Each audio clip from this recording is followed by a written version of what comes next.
왕이신 나의 하나님이여, 내가 주를 높이고 영원히 주의 이름을 송축하리이다. 내가 날마다 주를 송축하며 주의 이름을 송축하리이다. 이스라엘아 들으라. 우리 하나님 여호와는 오직 유일한 여호와이시니 너는 마음을 다하고 뜻을 다하고 힘을 다하여 내 하나님 여호와를 사랑하라. 아멘. 우리 함께 주님을 찬양합시다.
이제 우리에게 주신 하나님 말씀을 함께 보겠습니다. 고린도 전서 9장입니다. 1절부터 12절에 있는 말씀입니다.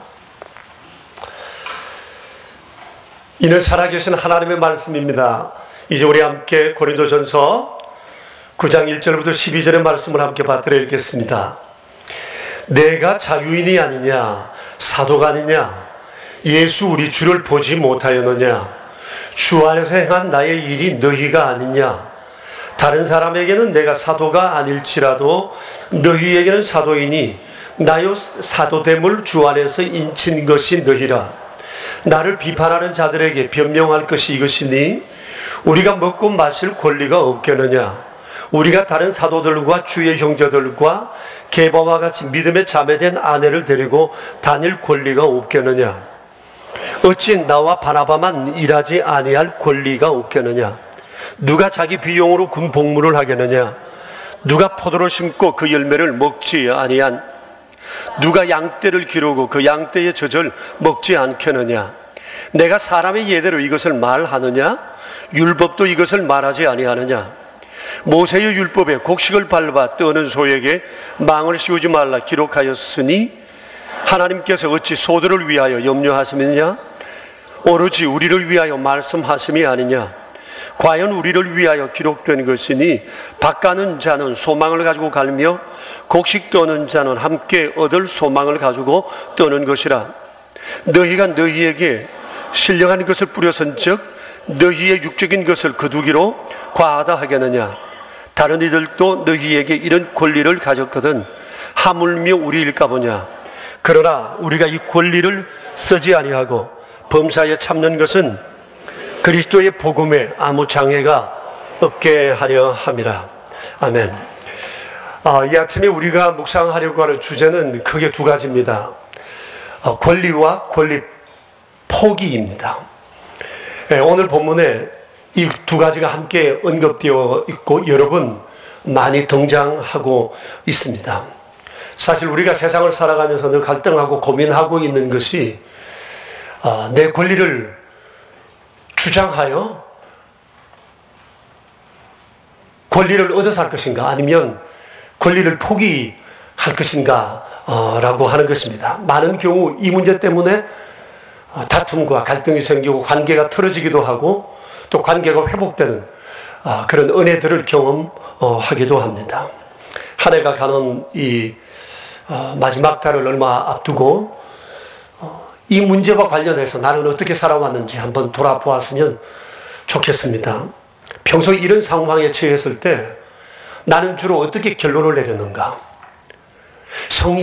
성향으로 보아서 나는 권리를 끝까지 주장하는 편인가? 아니면 상황에 따라 권리를 종종 포기하고 상대를 편하게 해주며 살았는가? 어느 쪽이 내겐 더 강한 성향이 있는가? 그것을 한번 돌아보았으면 좋겠습니다. 어떤 사람은 지금 우리 시대를 권리지상주의라고 표현하는 이도 있습니다. 그만큼 우리 사회에 개개인의 권리 주장이 아주 강하게 표출되고 있다라고 하는 뜻일 겁니다. 요즘 빈번히 일어나고 있는 갑질이나 또 갑질을 고발하는 것이나 또 시위하는 것이나 투소하는 것, 이 다 권리 주장과 깊은 관련이 있습니다.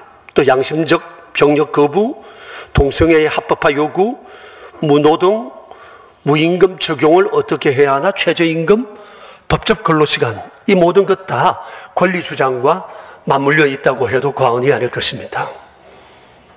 우리가 경험하는 바와 같이 지금 우리 사회는 나의 권리 주장을 위해서 물불을 가지지를 않습니다. 한치의 양보도 없습니다. 나의 권리가 조금이라도 침해당하는 경우에 우리는 가만 있지를 못합니다. 그래서 우리 사회를 분노사회라고 말하는 이들도 있습니다. 그런데 이러한 권리 주장에 대해서 평가는 양면입니다. 그것은 당연하다. 현명한 태도다. 자신의 권리를 찾아먹는 것이 어찌 비판받아야 할 일인가? 또 한편으로는 지나치다. 그래서는 안 된다고 얘기하는 사람들도 있습니다. 권리 주장과 권리 포기에 대해서 우리가 잘했다 못했다 함부로 말할 수 없는 이유는 어느 날 나도 모르게 내가 곧 권리 주장과 권리 포기에 태풍의 눈처럼 서 있을 수도 있기 때문입니다. 그래서 오늘 이 시간 다만 이런 일이 내게도 닥칠 수 있고 나의 문제일 수도 있기 때문에 이런 일을 만났을 때 우리가 어떻게 그리스도인으로서 이런 문제를 이겨나가야 할 것인가, 유비무환의 마음으로 오늘 말씀을 우리가 함께 묵상했으면 좋겠습니다. 자, 그러면 권리가 뭡니까? 권리란 당연히 요구하고 주장할 수 있는 나의 권한, 나의 의무라고 말할 수가 있습니다. 자유민주사회일수록 이 권리의 범위는 넓고 다양합니다. 그래서 각종 이익집단의 다양한 이슈가 보물처럼 터지고 그로 인한 갈등은 계속되고 있습니다. 그런데 문제가 있습니다. 나의 권리 요구가 다른 사람에게는 권리 침해가 될 수 있다는 거예요. 그래서 하나의 권리를 두고 첨예하게 대립하는 현상이 바로 그런 문제 때문에 생기게 되는 것입니다. 그러면 지금 우리 사회는 어떻게 권리 주장의 문제가 해결되는가?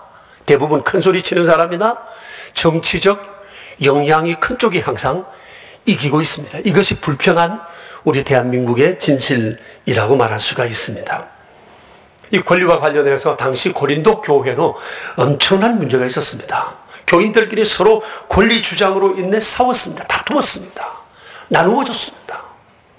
한참 성장해 가다가 이것 때문에 교회가 주춤하고 무너졌습니다. 사회의 지탄거리가 되었습니다. 같이 신앙생활하며 교제하던 사람들끼리 분쟁과 다툼이 있었습니다.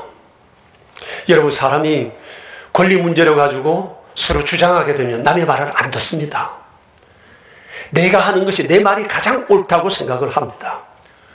그래서 서로 나쁜 말만, 단점만 계속 퍼부어대게 마련입니다. 고린도 교회가 그랬습니다. 지난주에 우리는 데살로니가 교회에 대해서 봤습니다만은 데살로니가 교회와 고린도 교회는 분위기가 전혀 다른 교회였습니다.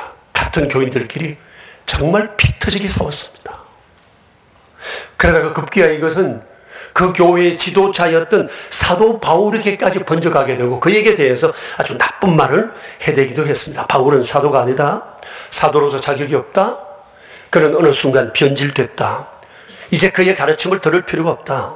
더 이상 그는 우리를 지도할 권리가 없다라고 하는 아주 못된 말들을 했습니다. 바울의 입장에서는 억울하기도 하고 마음이 참 상했을 것입니다. 자기를 통해서 예수님을 영접했고 또 함께 신앙생활을 하고 가르침을 받던 그들로서 이렇게 자기에게 대한 강한 거부와 비난의 얘기를 듣는 것은 쉽지 않았으리라고 생각을 합니다. 많이 마음이 아팠을 것입니다. 당장에 가서 따지고 싶었고 또 책벌하고 싶었고 교인들과의 관계의 어지러운 상황을 어떻게든지 간에 정리하고 싶었지만 그는 직접적으로 이 문제를 해결하려고 하기보다 간접적인 방법을 선택했는데 그것이 편지를 써 보내는 것이었습니다. 그 편지가 후에 고린도 전후서가 되었어요. 자신의 문제로 인해서 고린도 교회의 분란이 또 생겨나기도 했기 때문에 고린도 전후서에는 바울이 쓴 성경 13권 가운데 가장 바울의 이야기가, 자기 자신의 얘기가 많이 들어가 있는 책이기도 합니다. 될 수 있으면 자기 얘기를 안 하고 싶었겠지만 복음을 위해, 교회를 위해, 강경파회에 그래도 순하게 믿음 생활을 하는 이 사람들 믿음 떨어지지 않게 돕기 위해서라도 그는 자기 얘기를 하지 않을 수 없어서 고린도 전후서에서 자기의 삶에 대한 여러 얘기들, 감정을 포함해서 편지를 보냈던 것입니다. 근데 생각해보니 편지를 보낸 것은 참 지혜로운 일이었어요. 관계를 회복하고 싶으면 대면하여 말하기 전에 편지를 보내라는 얘기 있잖아요. 사실 가정에서도 살아보면 부부 사이에 다툼을 할 때도 있습니다. 특히 우리 남편들 쪽에서 부인들 속 속이는 경우가 많잖아요. 저도 뭐 별반 예외는 아니에요. 한 10년쯤 됐나 제가 제 아내 속을 좀 속인 적이 있었던 것 같아요. 있었어요. 근데 그래가지고 제가 제 아내가 이건 속상해 하는 것 같아서 제가 편지를 썼어요. 뭐 편지지에 편지를 쓰지 않고 포스트잇에 편지를 쓰다 보니까 한 장 쓰고 또 쓰고 또 쓰고 이래가지고 넉 장인가 5장까지 썼어요. 그래서 새벽녘에 나오면서 그것은 그 식탁 위에 딱 붙여놓고 나왔는데 한 10년쯤 됐는데 아직까지 붙여져 있습니다. 다시 그러지 말라는 건지 제가 그것을 보면서 그때 이런 일이 있었구나 그런 생각을 하게 돼요. 근데 편지라는 것이 직접 대면에서 말하는 것보다도 훨씬 더 힘이 있어요.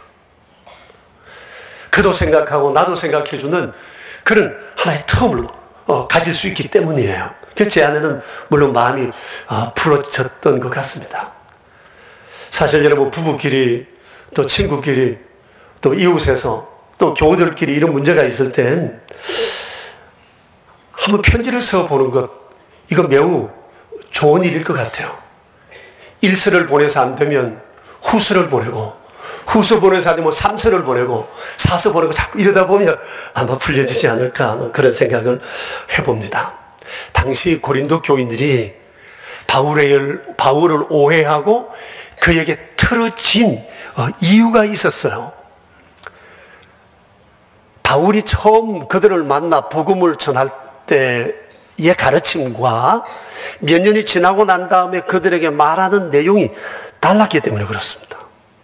그래서 사람들이 바울에게 항의하고 대들고 그랬던 거예요.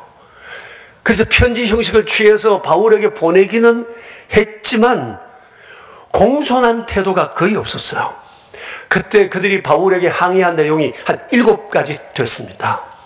어떻게 알 수 있는 거 아니 고린도 전서를 쭉 보면 그래요. 7장부터 16장까지 보면 7가지 주제에 대해서 바울이 쭉 설명한 내용들을 보면 알 수가 있습니다. 사실 바울은 달라진 것이 사실이에요. 교인들이 그럴 법한 충분한 이유가 있었어요. 관계에 문제가 생긴 것은 바울이 단초를 제공했다고 말할 수도 있어요. 자, 바울이 달라진 것은 사실인데, 그의 가르침이 달라진 것은 사실인데, 중요한 것은 복음의 본질이 달라진 것이 아니고 비본질이 달라졌다는 거예요. 기독교의 본질은 복음이에요. 달라질 수 없어요. 이 성경의 진리는 변할 수가 없어요. 그러나 성경에 있는 내용을 표현하는 것은 시대나 환경이나 문화나 개인에 따라서 어떻게 옷을 입는지 조금씩 다를 수가 있다고 하는 사실이에요. 진리, 본질이 달라지지 않고 비본질이 달라지는 것은 대화를 통해 풀어야 할 일이고 또 이해해야 할 일인데 고린도 교인들은 이게 용납이 되지 않았던 거예요. 아니, 신앙에 대해서 가르치면 한결로 쭉 가야지. 이랬다가 저랬다가 이 말이 되느냐는 거죠. 그렇게 바울에게 대항하고 거부했던 그들의 이 모습을 보면서 이걸 순수하다고 해야 될지 한편으로 꽉 막힌 사람들이라고 해야 될지 우리가 다시 한번 생각해 볼 필요가 있다고 생각합니다. 여러분, 우리 기독교를 일컬어서 다른 말로 개혁교회라고 얘기를 합니다. 이 개혁교회라는 말은 본질은 바뀌지는 않지만 비본질적 요소는 언제든지 변화되어 간다는 얘기입니다. 개혁이라는 말은 뒤집는다는 말이 아니라 변화를 의미해요. 2000년 전의 상황과 지금의 상황은 다르잖아요. 500년 전의 기독교 상황과 지금도 다르잖아요. 그러면 적용하는 방법은 분명히 달라야 하는 거예요. 그런 측면에서 고집스럽게 500년 전의 일, 1000년 전의 일을 고집하지 말고 새롭게 오늘 시대에 적용해 보자고 하는 것이 개혁교회가 주장하는 일이에요. 우리 교회는 메타교회를 지향하고 있습니다. 이 메타교회의 메타는 되돌아간다, 돌아본다, 새롭게 한다 이런 의미이거든요. 메타교회는 교회 이름이 아니고 우리 교회가 지향하는 목회적 성격을 의미해요. 여러분들에게 나누어 드린 이 사역 박람회 초대장 보면 이 앞에 메타교회가 뭔지에 대해서 이렇게 설명이 되어 있습니다. 새로운 시대의 변화에 대처하기 위해서 본질을 제외한 모든 비본질, 목회의 방법, 구조, 프로그램, 이 모든 것들을 새롭게 대처해 나가는 것. 새로운 시대에 어떻게 교회가 적응해 갈까? 이것을 고민하고 변화를 주도하는 교회. 그런 의미에서 우리 교회는 94년 11월 달부터 이 메타교회를 추구해 오고 있습니다. 자, 그렇다고 볼 때 사도 바울에게는 이 개혁교회적인 성향과 메타교회적 성향이 동시에 있었다고 볼 수 있어요.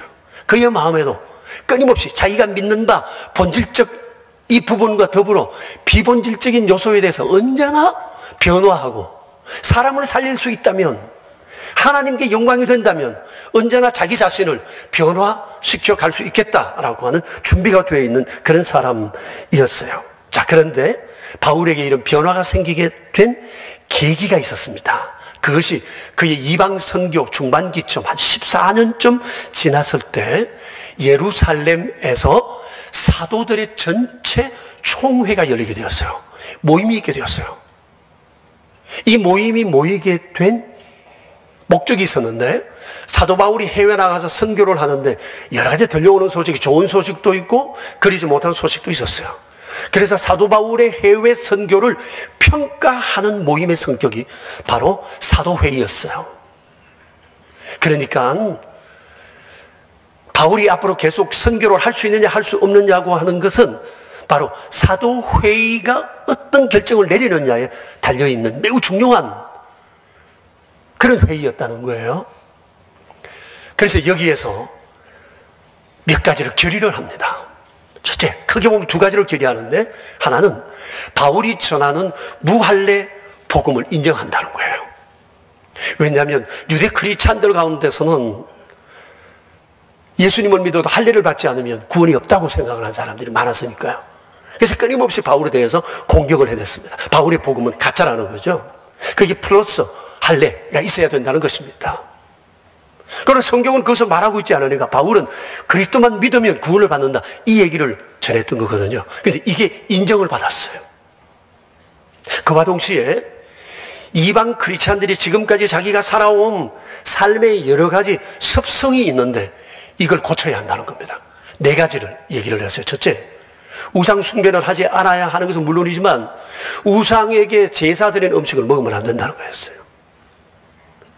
그리고 이성관계를 분명히 하고 성적으로 문란해서 않는다. 셋째는 보통 짐승을 잡을 때 목을 메어 잡는 경우가 많은데 목 메어 죽인 고기 먹으면 안 된다. 그리고 고기의 피를 먹으면 안 된다. 오늘 우리 말하는 선지국 이런 것이에요. 선지, 피를 먹으면 안 된다. 그리고 하나 더 있었는데 그게 뭔고 하니, 예루살렘에 있는 교인들은 로마의 핍박 그리고 유대인들의 핍박으로 인해서 굉장히 위축되고 힘이 드는데 이방 교회들은 부유한 교회들이 많았어요. 성도들이 많았어요. 그래서 가난한 예루살렘 성도들에게 헌금을 모아 이들을 구제하도록 한다. 이렇게 5가지를 요청을 했어요. 바울과 다른 사도들이 이 사실을 가지고 협의를 모았습니다. 양보할 건 양보하고 받을 것을 받았습니다. 그렇게 해서 사도회의가 마쳤고 사도 바울은 또 힘을 얻어 이방 선교에 매진을 하게 되었던 거예요.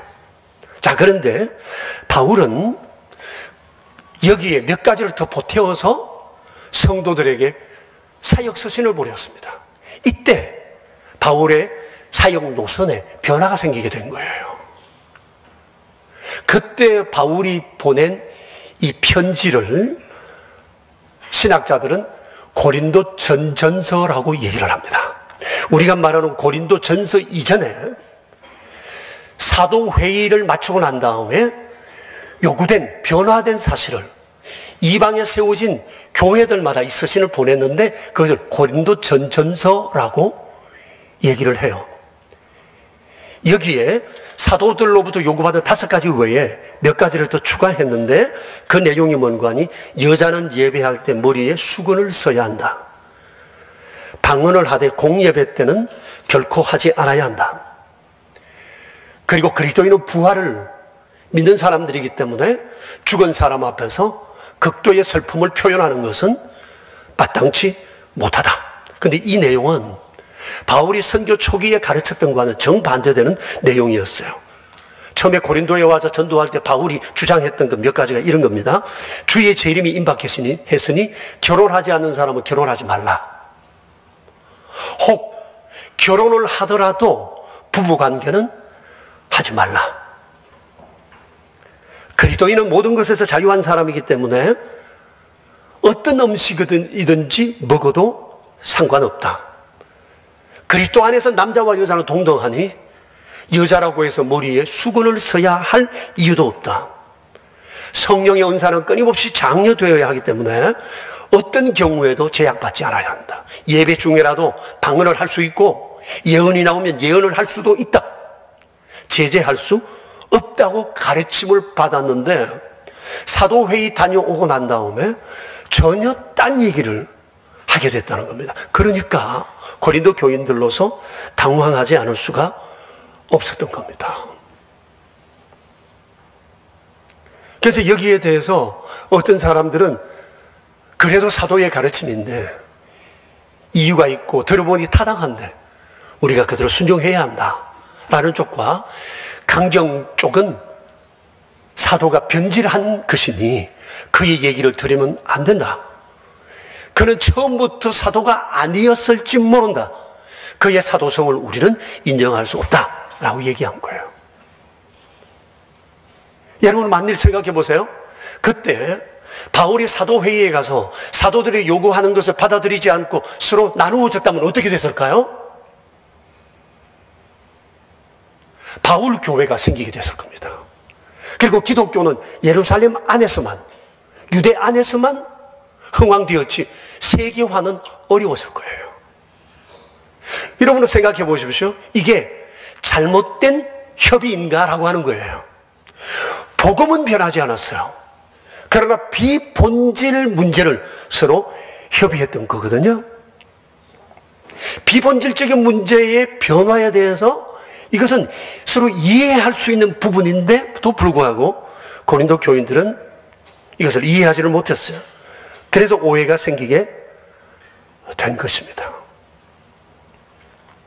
오늘날도 이런 경우가 매우 많습니다. 우리 한국교회는 지난 135년 역사 가운데 굉장히 많은 분열을 거듭해 왔습니다. 교회도 분열해 왔습니다. 교단이 수도 없이 있습니다. 200개 교단도 넘습니다. 왜 그랬을까? 본질의 문제로 나누어진 게 아닙니다. 대부분 비본질의 문제를 가지고 서로 이해하지 못함으로 등을 돌린 거예요. 이게 한국 교회 교단의 분열의 원인입니다. 예컨대 이런 거예요. 여성도는 강대상에 올라올 수 없다. 아직도 그러지 못한 교회가 많이 있습니다. 교단도 있습니다. 어떤 분들은 우리 교회에 와서 여성도들이 여기 올라오는 것을 보고 아주 의아하게 생각하는 분도 있었습니다. 그리고 여성은 권사로, 장로로, 목사로 안수받을 수 없다. 우리 교단과 몇 개 교단 외에는 아직까지도 여성 안수를 용인하지 않습니다. 여자는 잠잠하라. 성경에 써놨으니까. 그것을 말씀하신 이유를 알아야 하는데, 그래서 여자가 나서지 못하도록 법으로 규제를 하고 있습니다. 또 공예배 때 기도할 수 있는 사람의 자격은 어디까지냐? 장로님들만 해야 한다는 것이 지금 이제 한국 교회의 전통이었고 지금도 그렇게 하는 교회들이 많이 있습니다. 어떻게 생각하세요? 그리고 예배를 인도하는 인도자는 반드시 성의를 입어야 하고 넥타이를 메어야 한다. 그렇지 않은 것은 불경건한 일이다 라고 얘기를 합니다. 그래서 그것을 고수하는 것도 있습니다. 우리 교단은 여기에 대해서 많이 완화되었고 또 목회자 개인적 차이도 있는 것이 사실입니다. 그리고 80년대 초반까지만 해도 한국 교회는 기타를 교회당 안에서 치지를 못했습니다. 제가 대구에 있을 때 오래된 교회 교육전도사로 신학교 3학년 때 있었어요. 특송을 하라고 그래가지고 저는 평소에 제 하는 대로 기타를 메고 나가서 특송을 했습니다. 신학교에도 특송할 때 기타를 메고 찬양을 했거든요. 그래서 제겐 평소에 하는 습관이니까 했어요. 그것이 그 교회에 처음 기타가 교회에 등장한 순간이었습니다. 분위기가 싸한 거예요. 저는 몰랐죠. 다 은혜 받고 있는 줄 알았어요. 그런데 이걸 그 뒤에 막 난리가 났어요. 기타를 허용해야 된다, 하지 말아야 된다. 그러면서 그때부터 그 교회는 기타를 허용하는 쪽으로 결론을 내렸습니다. 그해 여름 성경학교 때 제가 기타를 메고 얼마나 설쳐됐는지 모릅니다. 아이들 찬양하고 펄쩍펄쩍 뛰고 그때 굉장한 부흥을 경험했습니다.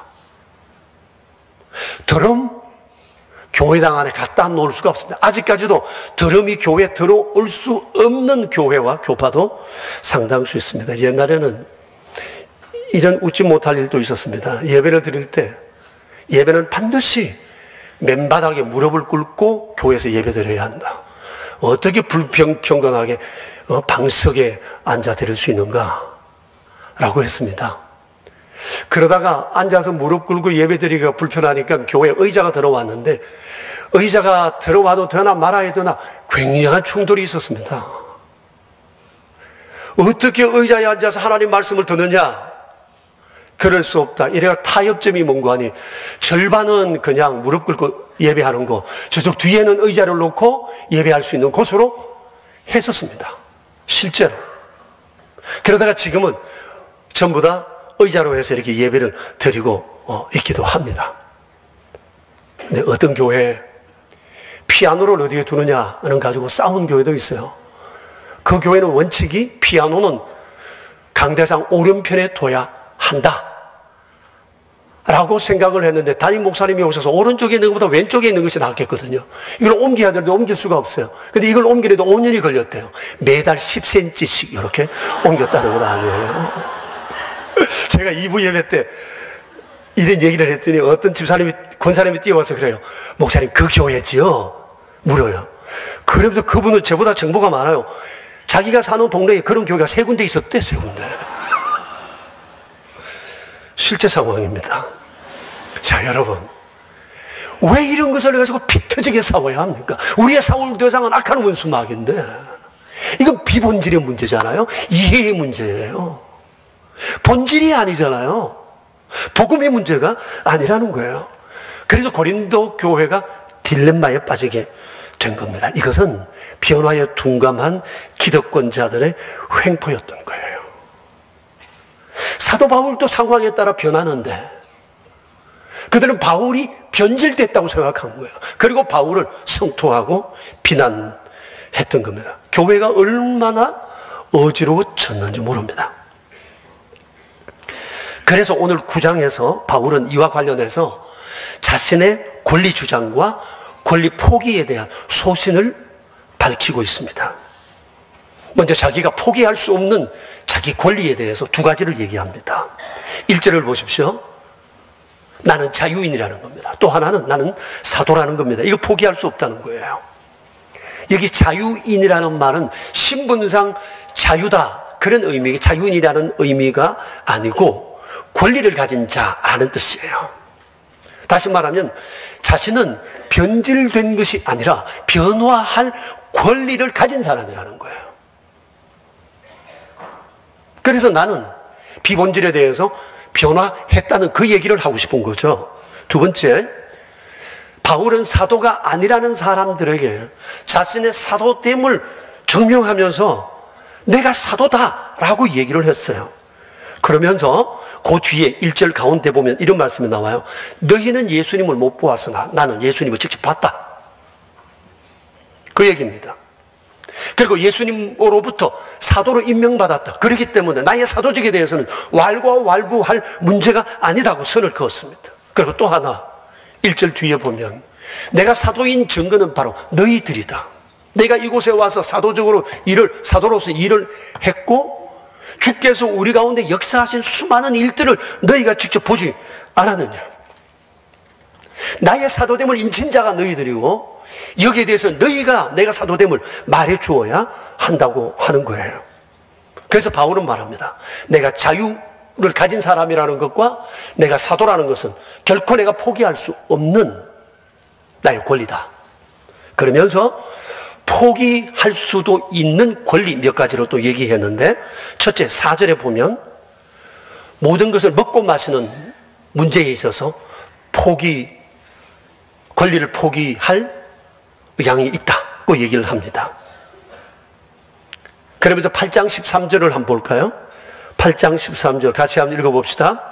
그러므로 만일 음식이 내 형제를 실족하게 한다면 나는 영원히 고기를 먹지 아니하며 내 형제를 실족하지 않게 하리라고 합니다. 내 먹는 문제 때문에, 내가 제사 음식을 먹는 문제 때문에 다른 사람이 실족하는 사람이 있다면 난 고기 안 먹는다. 이거 대단한 자기 권리 포기예요. 그리고 또 하나, 결혼의 문제입니다. 나도 결혼해서 내 아내와 함께 선교로 다닐 수 있지만 내가 결혼 못한 것이 아니다. 안 한 거다. 결혼할 권리가 있으나 나는 그 권리를 행사하지 않은 것이다. 그 다음 또 하나, 내가 사역한 것에 대한 대가를 받는 문제에 대해서 그 뒤로부터 쭉 6절부터 11절까지 쭉 얘기를 하고 있습니다. 바울이 고린도에 왔을 때 바울의 신앙적 그 힘이 굉장히 다운됐을 때입니다. 바울 30년 넘는 선교 기간 가운데 가장 선교에 위축되었을 때가 고린도 교회에 왔을 때입니다. 왜 그랬는지 모르지만 성경을 보면 그 전에 아덴이라는 곳에서 복음을 전하다가 자기 지식으로 복음을 전하다가 참패를 당했어요. 교회를 못 세웠어요. 가는 곳마다 교회를 세웠는데, 그래가지고 처절한 실패를 경험하고 고린도에 왔는데 담대하게 복음을 전할 용기를 잃어버렸어요. 어디 가나 담대히 길에서나 어디서나 복음을 전했는데 고린도에 와서는 그러지를 못했어요. 먹을 것도 없고 잘 곳도 없어요. 그렇게 해서 자기가 평소에 했던 기술, 텐트를 깁는 기술, 그 당시에는 고부가가치가 있는 기술이었던 것 같아요. 그래서 이것을 만드는 공장에 취직을 해서 그곳에서 먹고 마신 거예요. 그러면서 마침 로마에서 피신 온 브리스길라와 아굴라 부부가 왔는데 그들을 만나서 직장 동료니까 그에게 복음을 전했어요. 그래서 고린도 교회가 처음 시작된 것이에요. 그러다가 교회가 나중에 성장하면서 일을 치우고 교회 일에만 전념하고 교회로부터 생활비를 받아 생활을 하게 되었어요. 문제가 없을 땐 괜찮았는데 이런 문제가 생기니까 안 받은 것도 문제, 받은 것도 문제였어요. 그래가지고 받을 권리와 받지 않을 권리가 내게 있다고 얘기를 한 거예요. 그러면서 12절에서 그는 이렇게 얘기를 합니다. 12절 같이 한번 보면, 다른 이들도 너희에게는 권리를 가졌거든 하물며 우리일까 보냐. 그러나 우리가 이 권리를 쓰지 아니하고 범사에 참는다라고 얘기합니다. 나는 권리를 포기했다는 겁니다. 절대 포기하지 못할 권리가 있는가 하면 포기할 수 있는 상대적 권리가 내게 있는데 이것은 내가 포기할 수도 있다는 거예요. 그 이유로 이렇게 얘기를 합니다. 12절 뒤에 보시면 이것은 그리스도의 복음에 아무 장애가 없게 하려 함이라. 이게 중요했었어요. 복음의 걸림돌이 되고 이것 때문에 예수님을 못 믿는 사람이 되고 복음의 장애를 일으킨다면 나는 내 상대적 모든 권리를 포기할 자신이 있다. 나는 포기한다. 그 얘기를 한 거예요. 그러니까 바울은 그에게 절대 포기할 수 없는 권리는 자신이 어떤 행동을 할 수 있는 자유, 그리고 또 하나는 사도적 권위였어요. 그리고 나머지 상대적 권리는 다 포기한다는 것이 바울의 생각이었습니다. 자, 여러분, 이것이 오늘 성경에서 말씀하시는 권리 포기에 대한 가르침이에요. 어떻게 생각하세요? 권리 포기? 쉬운 것 아닙니다. 오늘날 우리 시대에 우리가 경험하고 있잖아요. 어느 시대보다 자기 권리 주장에 예민한 시대를 우리가 살아가고 있습니다. 권리 침해 당하는 것에 참지를 못합니다. 분노가 곳곳에서 솟구치고 있습니다. 권리가 우상이 되어 있습니다. 한치도 양보하지 않습니다. 나라가 시끄러운 것도 바로 권리 주장이 지나친 원인이 있기도 합니다. 여러분, 혹시 나의 경험으로 자신이 정당한 대우를 받지 못한다고 생각한 적은 없습니까? 사회에서, 일터에서, 또 공동체 안에서, 가정에서 나는 정당한 권리가 내게 주어지지 않는다는 이런 생각을 해본 적 없습니까? 그때 어떻게 이 문제를 해결했나요? 쉽지 않죠. 부부지간에도 권리 문제로 싸우고 나누어지기도 합니다. 부모와 자식 간에도 서로의 권리 주장이 맞닥뜨려 서로 의의를 상하기도 합니다. 권리를 포기한다는 거, 이거 말이 쉽지 정작 나의 문제가 되면 결코 쉬운 문제가 아니라는 사실입니다. 그래서 제가 이 말씀을 묵상하면서 마음에 이런 생각이 들었습니다. 이 시대 최고의 영성이 뭔가? 그래서 권리 포기가 아닐까?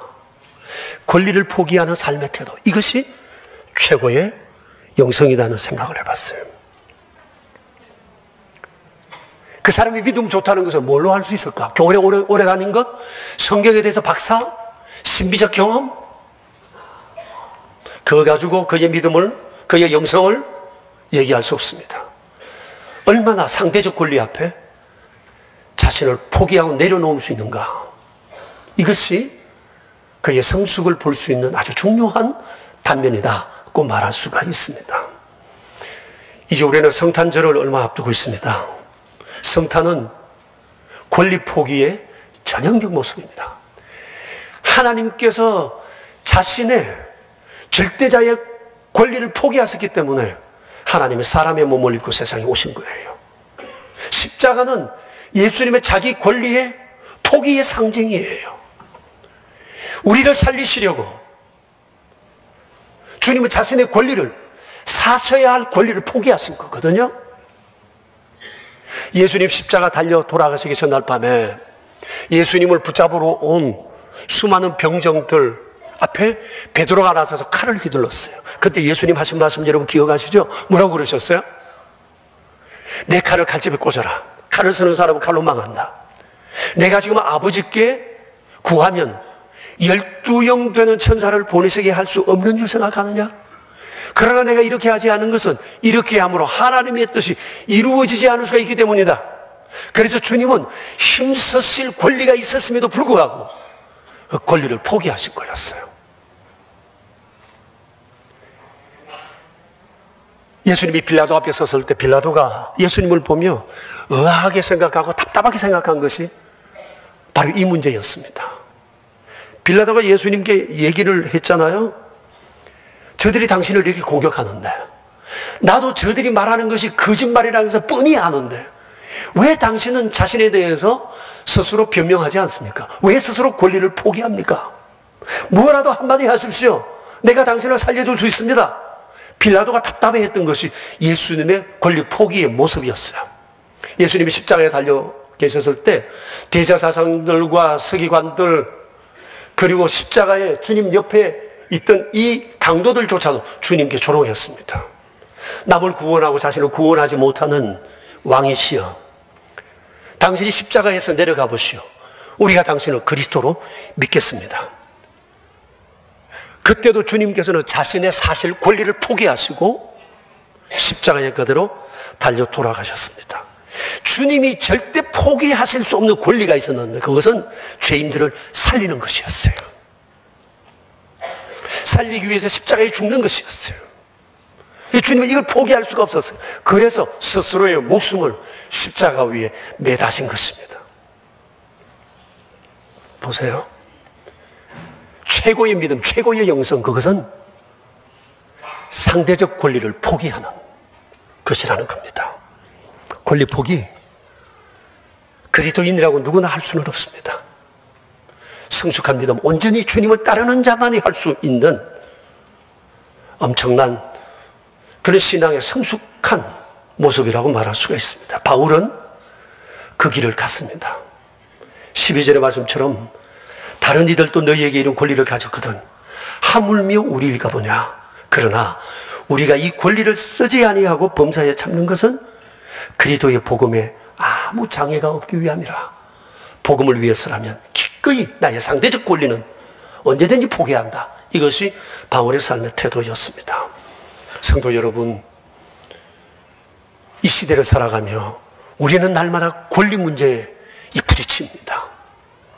그러나 우리에게도 절대 포기할 수 없는 권리가 있습니다.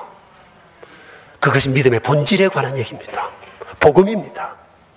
신앙입니다. 이것은 내 목숨을 바꾸고라도 포기할 수 없는 우리의 권리입니다. 그러나 그 외에 우리가 살아가면서 겪는 상대적 권리에 있어서 우리는 주님을 바라보면서 포기해야 할 수많은 경우들을 맞닥뜨리게 된다고 하는 사실입니다. 그런데 많은 경우 우리는 지켜야 할 본질은 흔들리고 버리면서 내가 놓아도 될 상대적 권리에 대해서는 기어코 붙여보려고 하는 이런 문제 때문에 우리의 믿음은 언제나 갈등을 겪고 있다고 하는 사실입니다. 자, 권리 포기, 이것이 우리의 중요한 삶의 과제입니다. 이 믿음의 길을 걸을 때 반드시 주의 돌보심이 있는 줄로 믿습니다. 우리 함께 기도하겠습니다. 한번 자신을 돌아봤으면 좋겠습니다. 권리 주장과 권리 포기 앞에서 나는 어떻게 살아오고 있는가? 지금도 이 문제 때문에 가슴 아파하고 반전의 기회를 노리고 있는 그런 분들은 아니 계십니까? 권리 포기 쉽지 않습니다. 그러나 주님을 바라보고 사도 바울을 생각한다면, 오늘 성경을 본다면 권리 포기는, 상대적 권리 포기는 우리가 해도 될 만한 일일 수 있다. 반드시 주님이 돌보신다는 것을 우리가 확신하고 주님 앞에서 이런 결정들을 이루어 갔으면 좋겠습니다.